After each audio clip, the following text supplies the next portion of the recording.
Mau menyaksikan kajian Buya Yahya tanpa biaya internet? Segera pasang parabola Al-Bahjah TV di rumah Anda. Bebas biaya bulanan dan tanpa koneksi internet.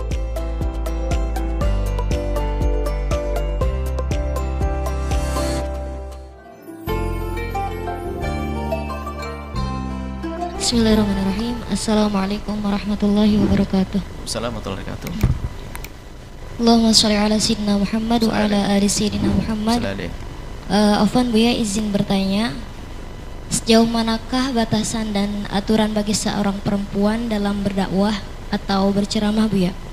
Karena di zaman ini kita banyak melihat perempuan itu berdakwah di media sosial, TV, dan bahkan sampai ke luar negeri, Buya. Tapi yang diajarkan itu tidak sesuai dengan syariat, atau mungkin mereka itu ada yang berakidahnya tidak bukan berakidah ahli sunnah wal jamaah, Buya.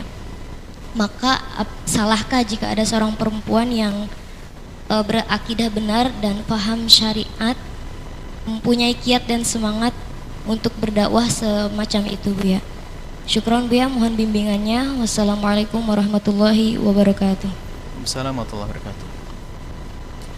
Wanita punya tugas sama dengan kaum pria. Berdakwah juga tugas wanita, bahkan tugas semua manusia.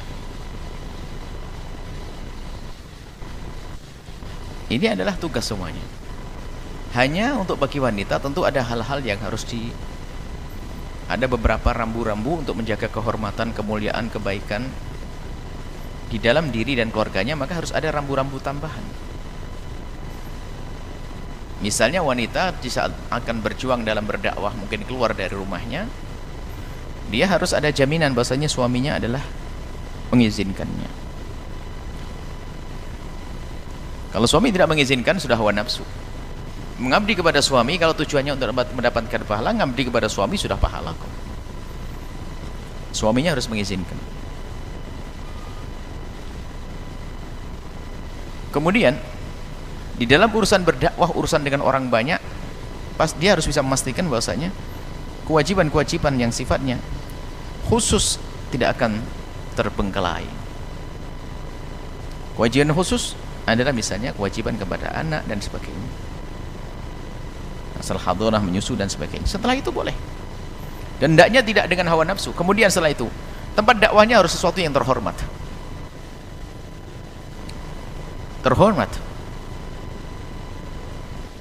Yang sekiranya tempat tersebut menjadikan wanita tersebut tetap terhormat demi menjaga kehormatannya. Kemudian di saat bepergian pun ya tentu dia mengajak kepada Allah harus sesuai dengan syariat Allah dong. Bepergiannya pun ada aturan-aturan bagaimana, dengan siapa hendaknya pergi dan seterusnya, karena ingin dakwah, mengajak orang kepada Allah. Kalau dia tidak dengan Allah lalu bagaimana? Bohong dong. Jadi boleh seorang wanita berdakwah, tentunya ada rambu-rambu yang harus dipenuhi. Maka jika hal tersebut itu terpenuhi, izin suami, restu suami, kewajiban yang kedua adalah kewajibannya tidak terganggu, kemudian tempatnya terhormat, bepergiannya juga terhormat, maka boleh-boleh saja di mana saja berdakwah. Nggak ada larangan bagi wanita berdakwah. Boleh, tentunya itu yang harus diperhatikan tentang kemuliaan seorang wanita. Dan sebetulnya ini kan tugas berat.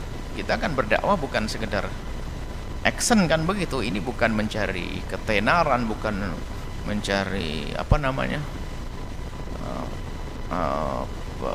popularitas, bukan mencari orang pengikut yang sifatnya kayak ngefan atau enggak, bukan begitu. Kalau sudah hanya untuk viral dan sebagainya, sudahlah, tutup pintu saja di rumah, siapapun, laki perempuan. Kalau berdakwah tujuannya hanya untuk viral saja, yang dikejar adalah